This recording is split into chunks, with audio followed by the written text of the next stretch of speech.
All right, so what I'm going to look at now is how do we use our Big Dipper clock? At this point in time, you've made a Big Dipper clock. Mine has the little brass fastener.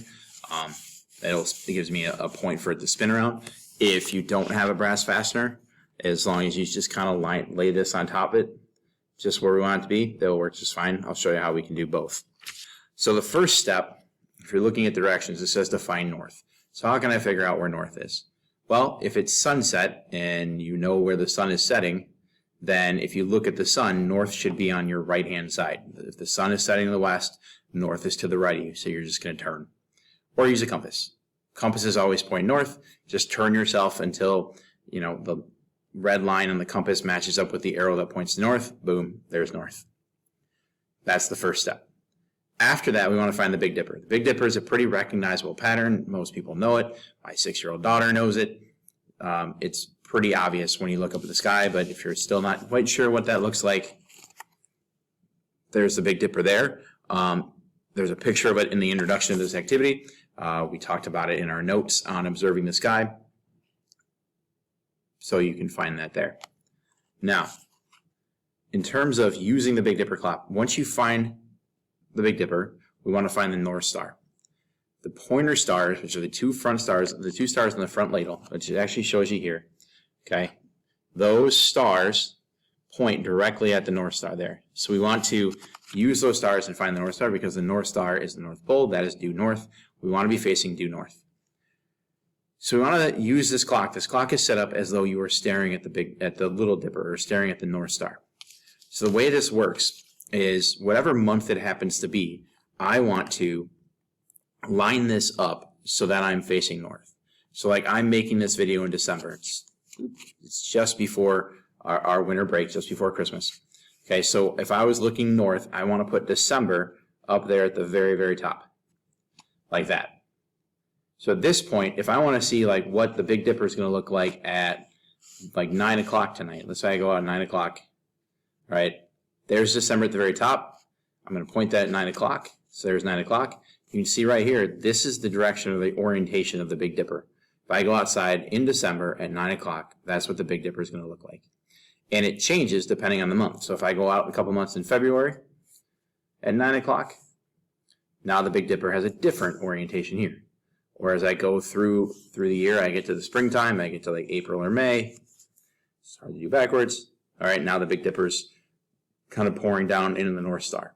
So I always want the month that it is up here at the top. Okay, and then I'm just going to turn the clock until I can see the Big Dipper. All right, I just want to turn it until I know I have the Big Dipper set up the way that I want the Big Dipper set up to show, what it looks like in the actual sky, like that. Okay, if you've done this at home and you made this, but you don't have a cardstock, you don't have it fastened, it's pretty easy to do. You don't have to necessarily spin it, but if I know like, oh, well, this first question on here, the first question is asking me like, oh, what does the Big Dipper look like at, 8 o'clock on May, or that we'll pick a random month.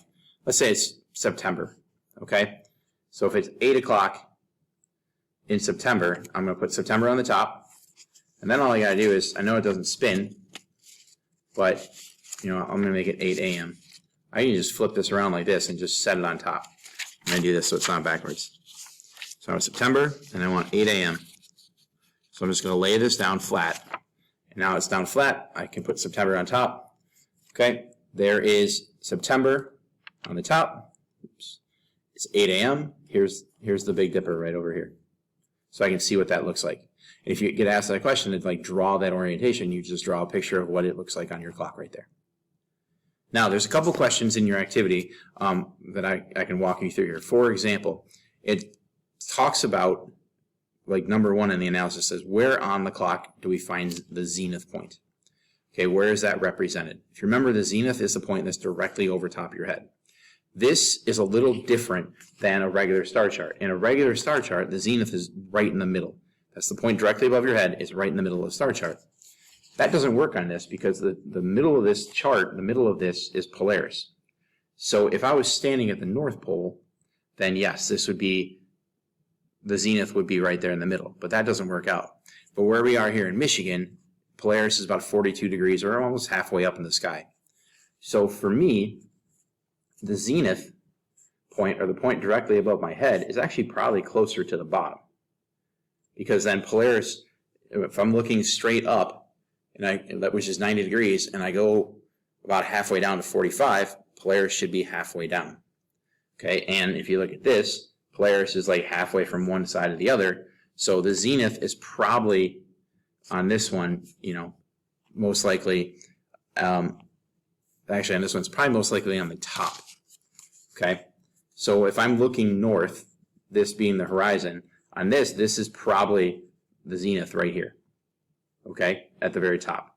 Because, if I'm looking at the horizon down here, Polaris would be about halfway up, and then as I continue looking up, so when I'm looking straight at the bottom, that's straight in front of me, that's the northern horizon, Polaris is about halfway up, and then all the way up is my zenith right above me. And if I follow this, that puts the zenith at the very top of that.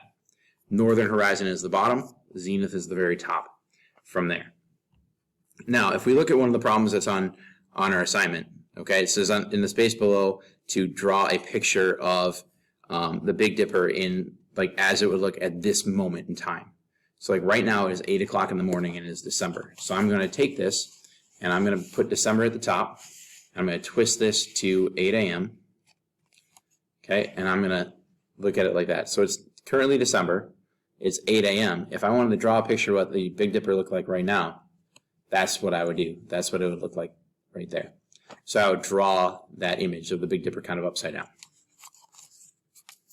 Okay, so hopefully that helps clear this up, helps you understand a little bit better. As you're working, if you have any questions, please reach out to me. Otherwise, good luck. Have a great day.